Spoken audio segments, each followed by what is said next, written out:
Bulan apa yang ada disebutkan dalam Al-Quran?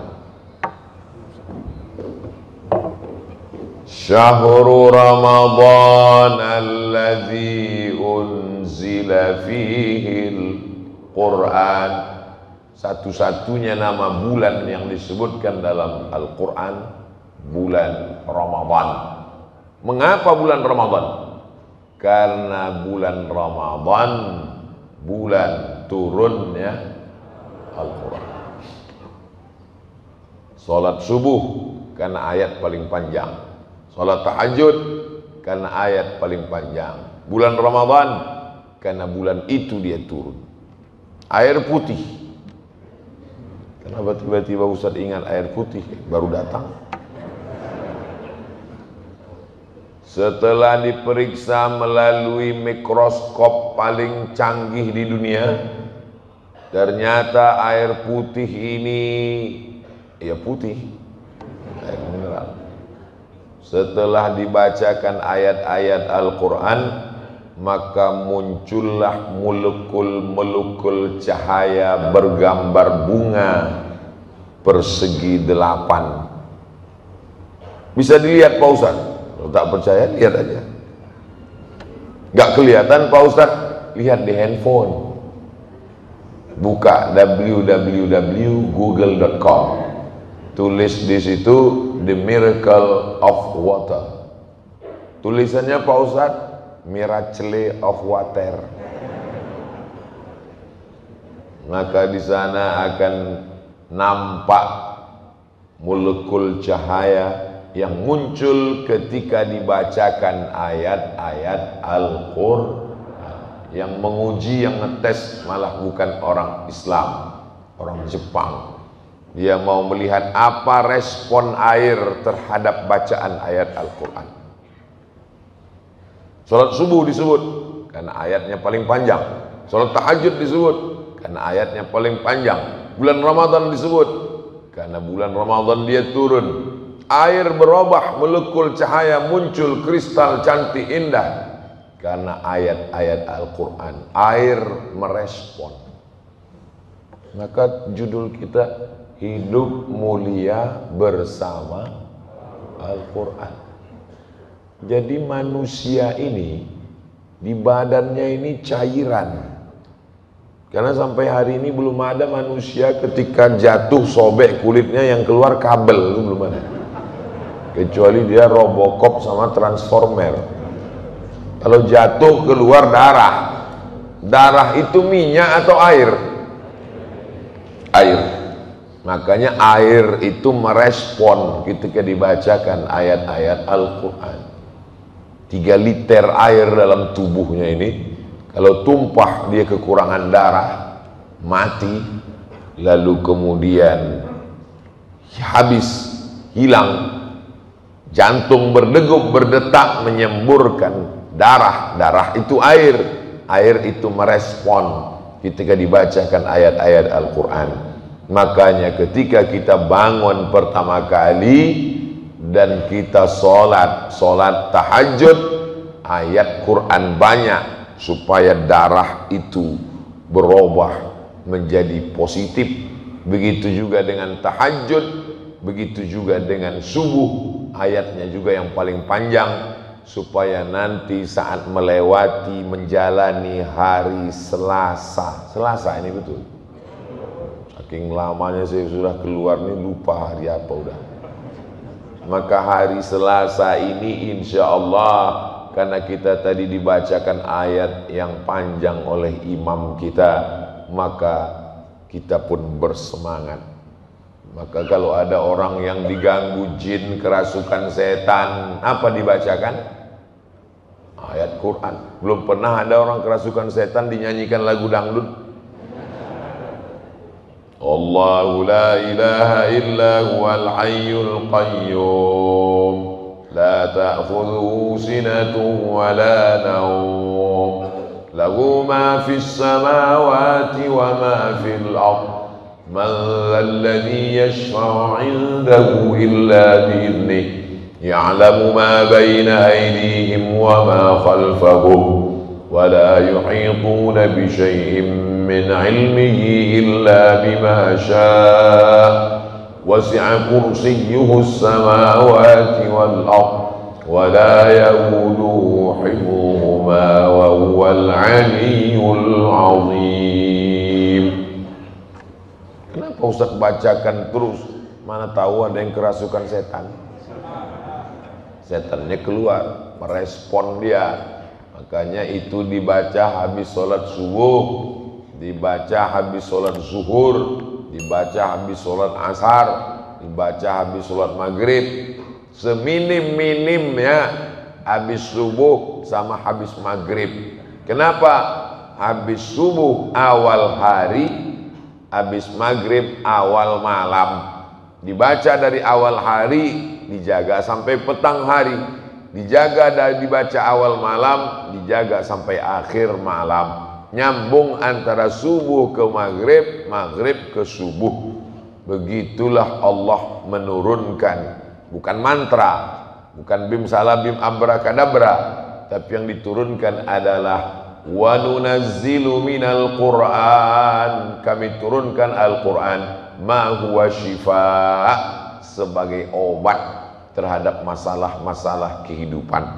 Orang yang stres, orang yang depresi, bingung terhadap hidup, akhirnya pergi ke tempat bersemedi, tempat bermeditasi, disuruh pejam mata, mendengar suara gemerici air dan kicau burung yang semuanya bukan, gak ada burungnya, cuman suaranya aja, macam sarang walet.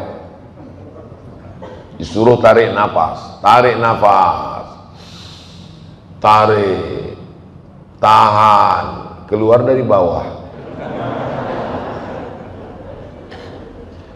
Kita tidak diajarkan demikian.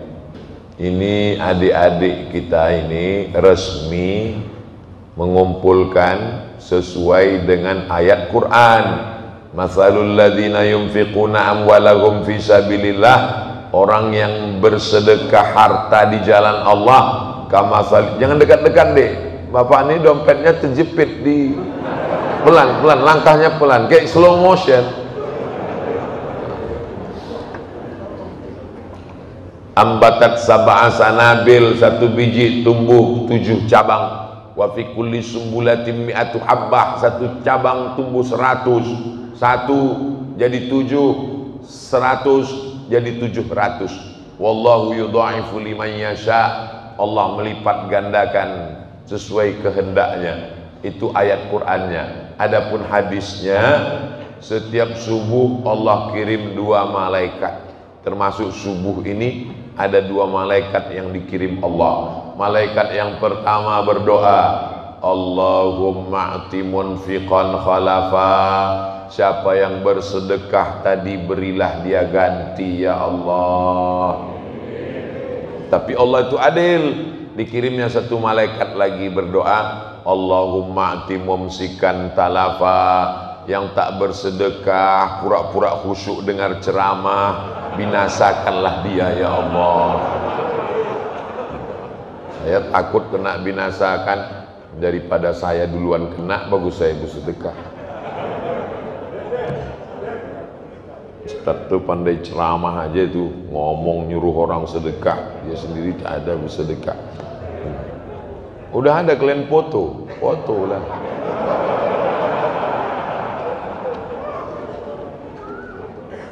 Hadisnya ada dalam Sahih Al-Bukhari. Katanya, kata Nabi Muhammad SAW, setiap subuh Allah kirim 2 malaikat turun. Malaikat yang pertama berdoa, Allahumma a'ti munfiqan khalafa, bapak ibu yang bersedekah tadi berilah dia ganti ya Allah. Malaikat satu lagi berdoa, Allahumma a'ti mumsikan talafa, yang tak mau bersedekah maka binasakanlah dia ya Allah. Lepas saya sudah. Adapun bapak ibu terserah kalian lah, saya tak ikut lagi. Mau binasa kalian bukan urusan saya. Nah, cepat kalian jalan, orang ini takut binasanya. Bapak ibu yang dimuliakan Allah Subhanahu wa taala, kita doakan anak-anak muda ini nanti menjadi pejuang di masa akan datang. Bapak Ibu masih yakin Masjid Saya ingat, cuma pura-pura lupa biar jamaah ini. Bapak Ibu yakin Masjid Ar-Rahmah ini masih ada 50 tahun lagi? Yakin? Saya kalau melihat bangunannya ini nggak yakin saya. Masjid ini mesti direnovasi. Saya tadi pas naik mobil, nampak saya tidak tertidur. Saya tak tidur. Kalau tidur batal lah wudhu saya. Nampak saya masjid tinggi 2 lantai, lampunya terang benderang, ada tangganya, tinggi gitu, gerbang tinggi, ada tangganya seperti eskalator, lampu terang. Begitu saya buka mata, kok gini bentuk masjid? Gak tahu, mungkin entah penampakan, entah saya kena halusinasi. Berarti insya Allah ke depan berapa puluh tahun lagi begitulah bentuk masjid insya Allah. Tinggi, ada tangga eskalatornya, lampunya terang benderang. Nabi SAW ketika pacul dipukulkan ke batu, nampaknya kata Nabi, nanti kalian akan membebaskan Konstantinopel.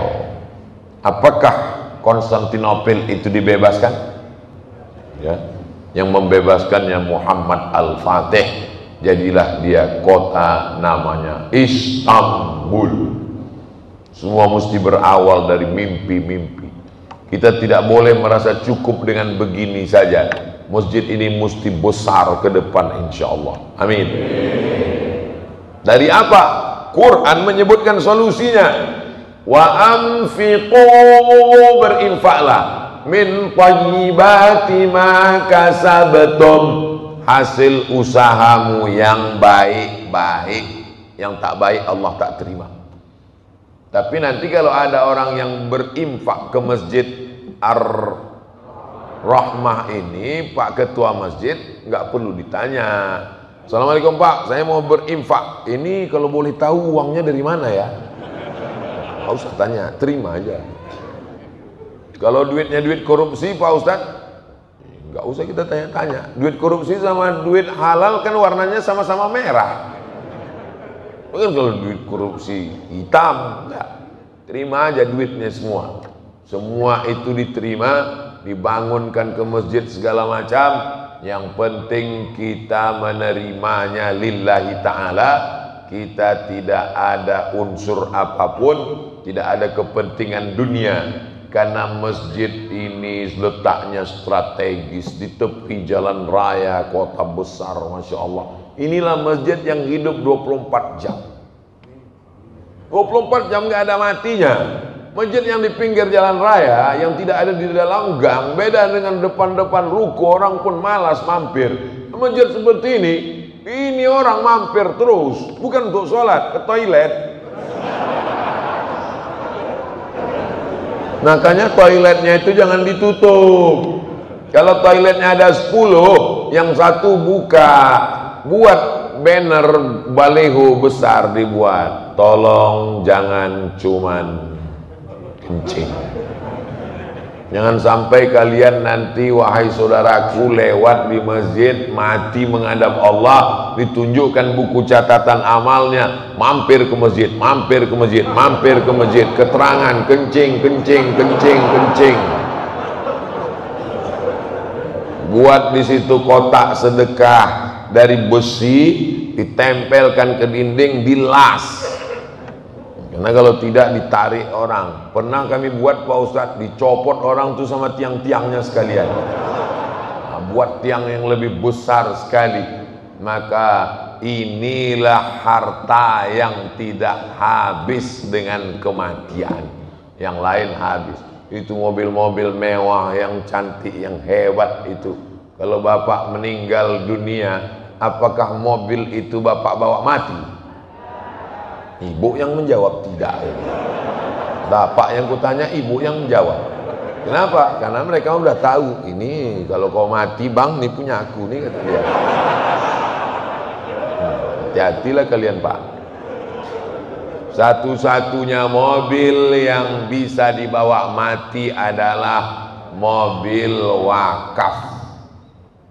Maka wakafkanlah mobil itu untuk Masjid Ar-Rahmah. Pak Ketua Masjid, ini Ustadz Somad ini ceramahnya, kalau mobil itu diwakafkan ke kami, nanti Ustadz pulang banyak sekali, nanti mobil nggak muat parkirnya, dijual Pak Ketua. Mobil-mobil nanti dari mereka ini, saya yakin setelah selesai pengajian ini banyak yang nyerahkan mobil nanti. Mobil itu dijual. Oh, jadi wakaf itu boleh dijual Pak Ustadz. Wakaf itu boleh dijual, tapi nggak boleh habis. Kalau habis namanya infak. Kalau nggak habis namanya wakaf. Semen, batu bata, kerikil, itu namanya infak. Wakaf. Kalau habis, contohnya lilin. Assalamualaikum Pak Ketua Masjid, saya mau ngasih lilin. Itu infak apa wakaf? Infak, karena lilin kalau dibakar kan habis. Nggak bisa dia mesti kekal abadi. Mobil nggak habis. Mobil buktinya dijual habis. Angka nominal uangnya, mobil itu dihargai 200 juta, jual uang 200 itu dibelikan ke semen, batu bata, batu kerikil, keramik, dibangunkan ke masjid. Maka ada istilah wakaf nuqud, namanya wakaf uang. Jamaah dimanapun berada, dari Sabang sampai Papua, belilah sertifikat wakaf uang untuk pembangunan Masjid Ar-Rahmah. Satu sertifikat harganya 100.000. Maka sertifikat 100.000 berarti Bapak dengan mengirimkan 100.000 ke nomor rekening ada dibuat. Cemana kita mau mengiklankan Masjid Ar-Rahmah, ada nomornya. Jadi ke depan pengurus-pengurus masjid kalau ceramah Ustadz Somad, nama ini nggak usah besar-besar, kecil aja. Yang besar itu nomor rekening. Besar gitu. Ini bukan hanya untuk Masjid Ar-Rahmah, untuk masjid-masjid dimanapun nanti akan datang. Saya kasih tahu kepada pengurus masjid untuk jadwal ceramah Ustadz Somad tahun 2023, gambar kecil aja. Yang besar buat nomor rekening sama sampingnya keris. Jadi jamaah tinggal yang malas-malas nulis dia langsung langsung tulis, langsung Masjid Ar-Rahmah Bank Syariah Indonesia. Orang kita ini paling malas nulis. Jadi dia maunya langsung aja, langsung Masjid Ar-Rahmah BSI, nomor transfer, nomor pilihan, buat paling atas 1 miliar. Itu 100 juta, habis itu 10 juta, habis itu 1 juta, karena dia mau cepat-cepat dipilihnya, langsung terkirim. Begitu terkirim dia pun menangis. Ditanya sama istrinya, kenapa abang menangis? Haru ingat almarhumah mama ya? Enggak, ku terkirimku pula 1 juta tadi. Memanglah kau laki bodoh, kata bini. Padahal yang salah kirim 1 juta itulah yang akan menjadi bekal dia menghadap Allah Subhanahu wa ta'ala. Kalau duit bapak 1 miliar di bank, terkirim 1 juta untuk Masjid Ar-Rahmah, yang tinggal di bank 999 juta. Mati bapak. Yang bapak bawa mati yang mana?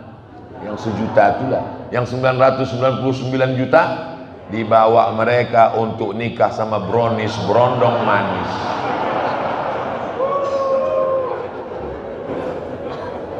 Memang sekarang ketawa-ketawa, pas balik dari sini betul juga. Ibu jawab dengan jujur ya Bu ya. Jangan marah ya Bu ya. Jangan tersinggung sama saya ya. Kalau bapak ini meninggal, ibu mau ikut?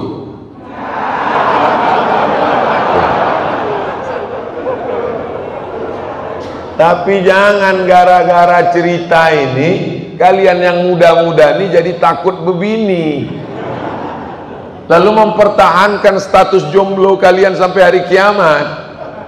Ibu ini perempuan yang solihah semuanya, mereka orang baik-baik semuanya. Begitu mengangkat perasaan mereka yang udah mulai jatuh down. La yazni zani hina yazni wa huwa mu'min. Orang berzina tidak akan berzina kalau ada iman dalam dirinya. Wala yashribu syaribu hina yashrabu wa huwa mu'min. Orang yang minum khamar tak akan minum khamar kalau ada iman dalam dirinya. Wala yasriqu sariqu hina yasriqu wa huwa mu'min. Orang yang mencuri tak akan mencuri kalau ada iman dalam dirinya. Maka orang yang mabuk, orang berzina, orang mencuri berarti imannya lepas. Hadis ini diriwayatkan oleh Abdullah bin Abbas. Datanglah muridnya namanya Ikrimah. Siapa nama periwayat hadis tadi? Memang kalau belum sarapan susah ngingat memang. Datanglah muridnya namanya Ikrimah. Wahai guruku Abdullah bin Abbas, ya, katanya orang yang mabuk imannya lepas, orang yang mencuri imannya lepas, orang yang berzina imannya lepas. Betul. Apakah iman itu bisa lepas dari badan? Abdullah bin Abbas menjawab dengan bahasa tubuh. Syabbaka baina asabi'ihi, dijalinnya jari jemarinya. Summa naza'ahu, dilepaskannya. Hakadha yunza'ul iman. Beginilah iman itu lepas dari badan. Ketika orang sedang mabuk, beginilah iman itu lepas dari badan. Hina taba, ketika dia bertobat, iman masuk lagi ke dalam. Saat dia mabuk, lepas iman keluar dari badan. Jadi kalau ada orang mabuk, sakau, narkoba, ganja, mati, imannya dalam keadaan lepas, masuk neraka jahanam, khalidina fiha abada. Kehormatan dunia hilang, kehormatan akhirat melayang. Allah Subhanahu wa ta'ala memberikan kemuliaan pada kita. Jangan hilangkan kemuliaan dengan perbuatan yang diharamkan Allah dalam Al-Quran. Subhanalladzi asra bi'abdihi laylan minal masjidil haram. Al-masjidil haram, masjid yang mulia. Tanah haram, tanah yang mulia. Khamar haram, khamar yang mulia. Haram itu diambil dari kata hurmatun. Hurmatun artinya kehormatan, kemuliaan, keagungan. Al-Masjidil Haram, masjid yang mulia. Ini tanah haram, jangan macam-macam, tanah mulia. Khamar haram, khamar mulia. Maksudnya kalau diminum maka hilanglah kehormatan orang. Saat belum minum dia dihormati. Begitu dia sudah minum, senyum sendiri, ketawa sendiri. Saya awalnya saya respect dengan bapak itu dulu Pak Ustadz. Hormat sekali saya. Sejak ketemu mabuk. Ente kok bisa ketemu? Sebetulnya kami sama-sama mabuk. Sejak itu saya kurang hormat saya Pak Ustadz. Sama Ustadz pun saya hormat karena sama Ustadz nggak mabuk inilah. Kalau Ustadz mabuk pun saya nggak hormat lagi, kata dia. Rupanya dia pun ngomong tuh sedang mabuk juga. Alhamdulillah Ustadz Somad, sejak saya baca Quran ini cepat sekali saya tertidur. Sebelumnya jam 2 malam pun mata saya berkedip-kedip, nggak bisa tidur. Kena penyakit insomnia. Makan obat tidur 3 papan, seminggu baru bangun. Makanya kalau ada di antara jamaah ini yang tertidur, itu berarti Ustadz berhasil menanamkan ketenangan di dalam hati jamaah. Bapak Ibu yang dimuliakan Allah Subhanahu wa taala, yang semua saya sebutkan itu tadi bagi orang yang tidak percaya biasa-biasa aja kata dia. Tapi bagi orang yang rasional, dia mau minta mana bukti rasionalnya bahwa kalau kita bersama Quran itu kita akan mulia. Ada orang dimuliakan pakai jas, pakai dasi, orang kaya, terhormat, mulia, pejabat, kita semua kagum, respek. Tiba-tiba besok pagi tak ada satupun yang hormat kepada dia. Kenapa? Karena mabuk masuk comberan. Al-Quran sudah ngasih tahu, innamal khamru wal maisir wal ansab wal azlam, sesungguhnya khamar, judi, menyembelih binatang itu berhala, mengundi nasib, rijsun najis min amali syaitan, perbuatan setan, fajtanibu, jauhi. Apakah khamar itu dilarang hanya dalam agama Islam? Saudara kita yang ada di Papua, Muslim minoritas, mengeluarkan perda, peraturan daerah tidak boleh mabuk sembarangan. Kalau kita memang nggak boleh mabuk sama sekali, mereka boleh mabuk, tapi ada jam-jam tertentu. Kalau kita nggak boleh mabuk sama sekali. Di barat, kalau ada orang nyetir, mau artis, mau orang kaya, mau pejabat nyetir, di stop, lalu kemudian dicek, mulutnya bau alkohol, masuk penjara. Kenapa? Mobilnya kan mobil dia, yang mabuk kan dia. Apa bahayanya? Memang betul. Apa salah saya? Mobil-mobil saya, minuman-minuman saya, yang mabuk kan saya. Apa urusan saya? Memang betul. Tapi kalau mobil kau melintang di jalan tol, semua orang mati. Efeknya kepada orang lain. Jadi kalau orang Islam yang bertanya, jawabannya ada. Kalau orang tidak Islam yang bertanya, jawabannya jelas. Maka dengan turunnya Al-Quran, mulialah manusia, tidak jatuh dalam khamar. Khamar itu di Arab itu murah sekali, anggur. Waktu saya kuliah di Mesir, musim panas, anggur itu sekilo cuman 2 pon. 1 pon 2.000 rupiah. 2 pon berarti 4.000 anggur yang kecil-kecil yang mahal kalau dijemur kering jadi kismis zabib itu. Pulang saya tahun 2002, lihat orang jual jambu pinggir jalan, saya tanya, berapa? 25.000. Anggur 4.000. Jambu 25.000. Gemah ripah, loh jenawi, tongkat dan batu jadi tanaman, untayan zamrud katulistiwa. Apa maknanya? Padahal gurun pasir, kering kerontang, panas, murah sekali buah-buahan. Jadi anggur itu saking banyaknya dimasukkan ke dalam kotak kayu zaman dulu, diinjak rame-rame, yang busuk-busuk itu diinjak, lalu kemudian ditampung. Setelah ditampung, disaring, dibiarkan selama seminggu melalui proses fermentasi, maka jadilah dia khamar.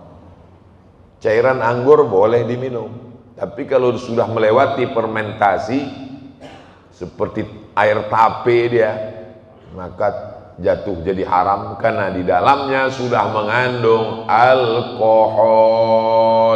Bukan bahasa Arab.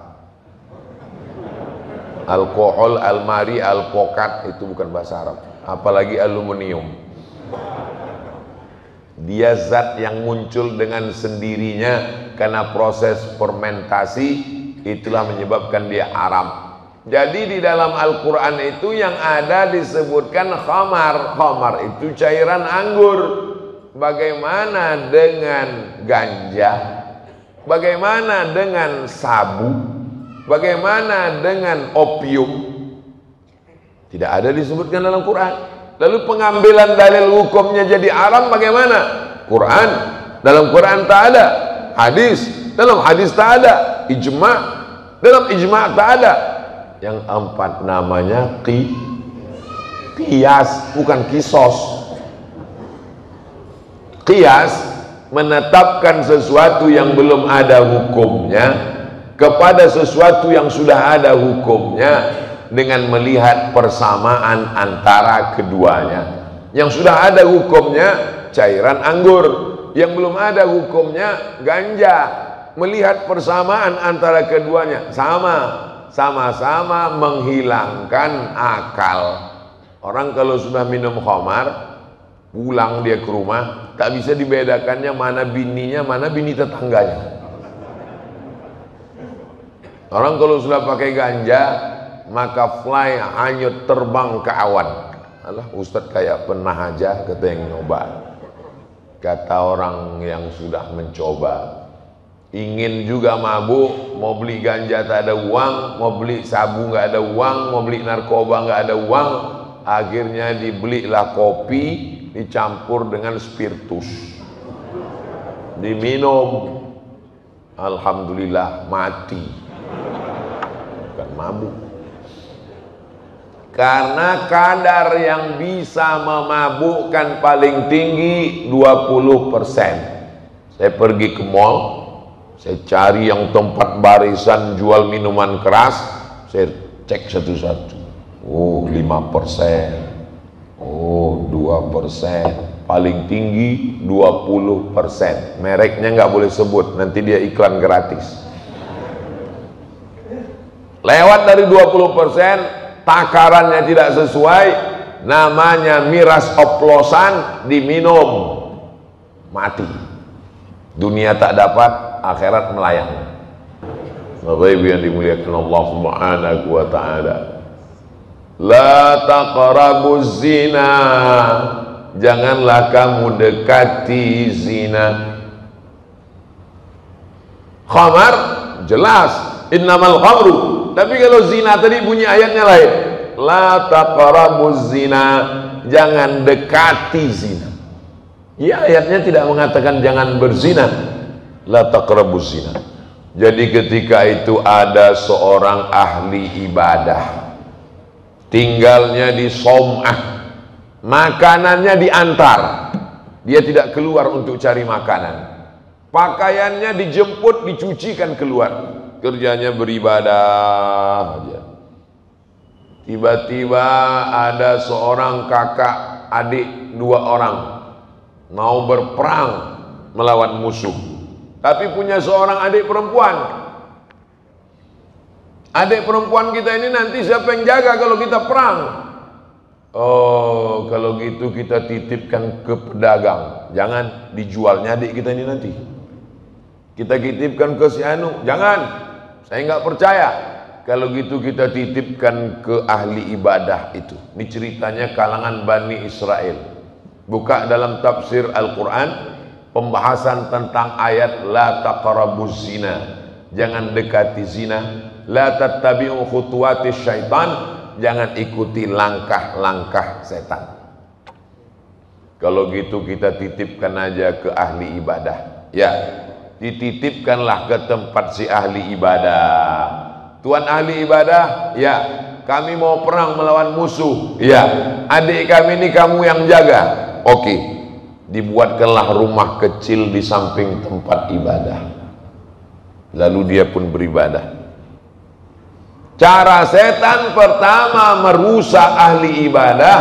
Perempuan itu datang mengantar makanan, wajahnya kelihatan. Dosa pertama dari mata. Itulah mengapa ada ibu-ibu di belakang yang wajahnya tidak mau kelihatan, ditutup pakai cadar. Dulu cadar diejek, cadar radikal, cadar teroris, dikirim Allah COVID-19, semua laki-laki bercadar. Baru tahu, jangan ejek ajaran Islam. Kalau ada perempuan bercadar, menutup wajahnya, dia bukan menjaga dirinya, tapi menjaga suami kalian yang gatal, Bu. Kalau ada perempuan menutup wajahnya, dia sedang menjaga kehormatannya. Memang masalah cadar ini ada ikhtilaf. Yang satu mengatakan wajib, yang satu mengatakan anjuran.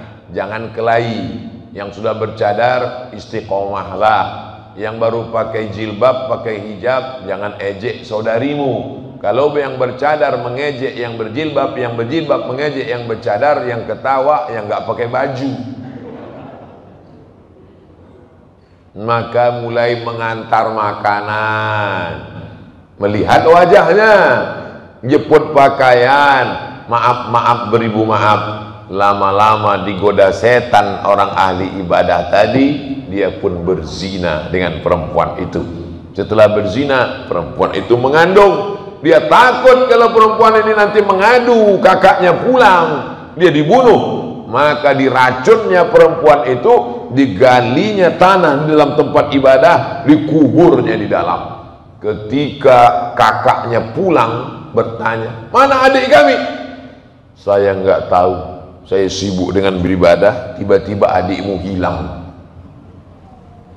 Sampai akhirnya suatu malam dia bermimpi. Dalam mimpi itu dia bertemu dengan adiknya. Adiknya mengatakan bahwa dia sudah dibunuh. Kalau engkau mau tahu wahai kakakku, maka galilah tempat ibadah itu, jenazahku ada di dalam. Dia percaya dengan mimpi yang baik itu, karena itu ilham dari Allah Subhanahu wa taala. Maka dia minta digali, ditemukanlah rupanya adiknya sudah mati menjadi tulang belulang dalam keadaan hamil karena ada janin di dalam.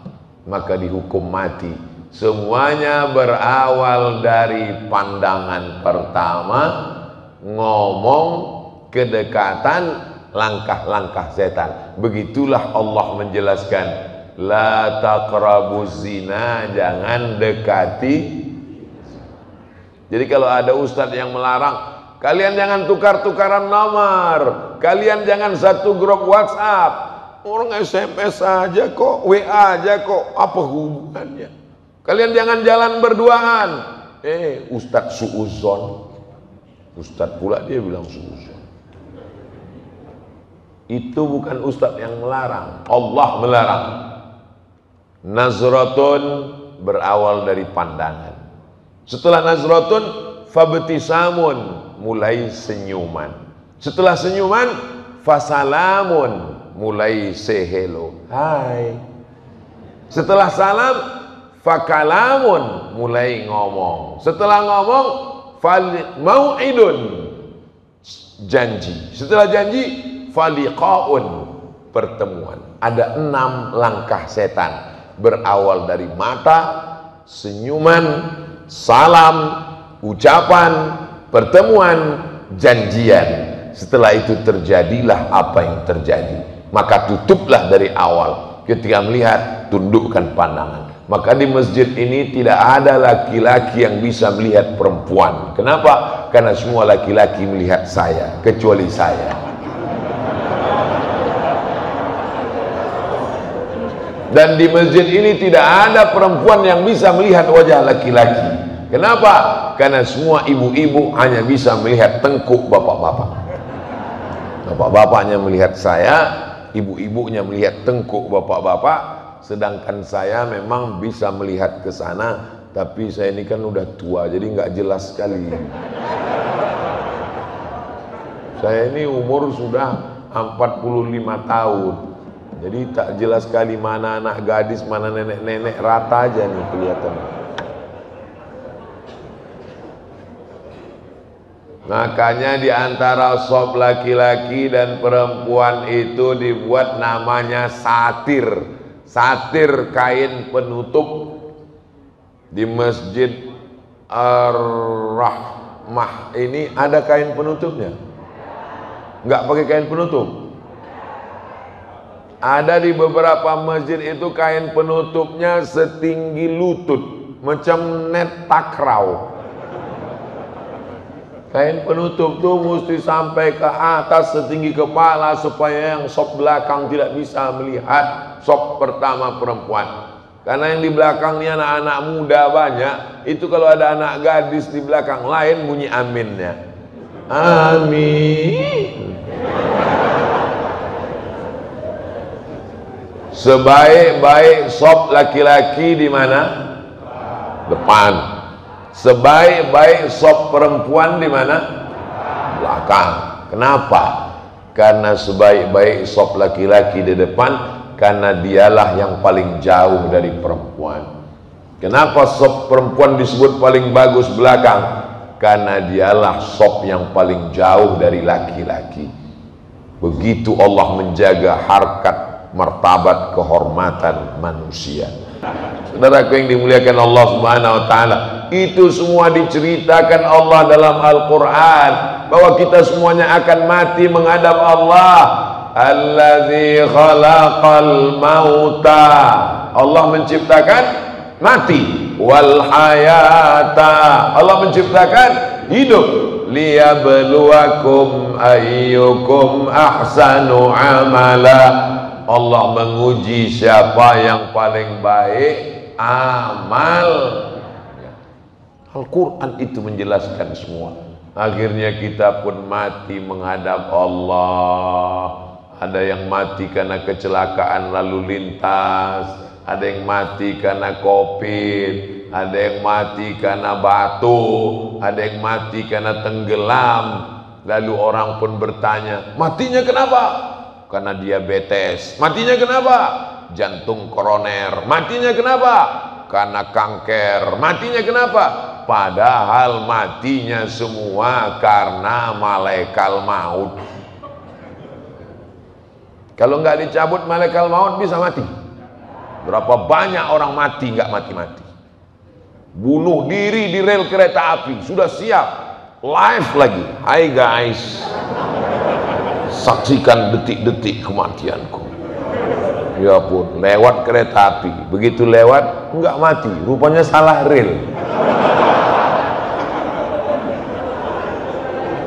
Minum racun, diambil racun tikus, telan, dianggapnya mati. Rupanya datang orang kampung, dituangkan mereka susu kental manis.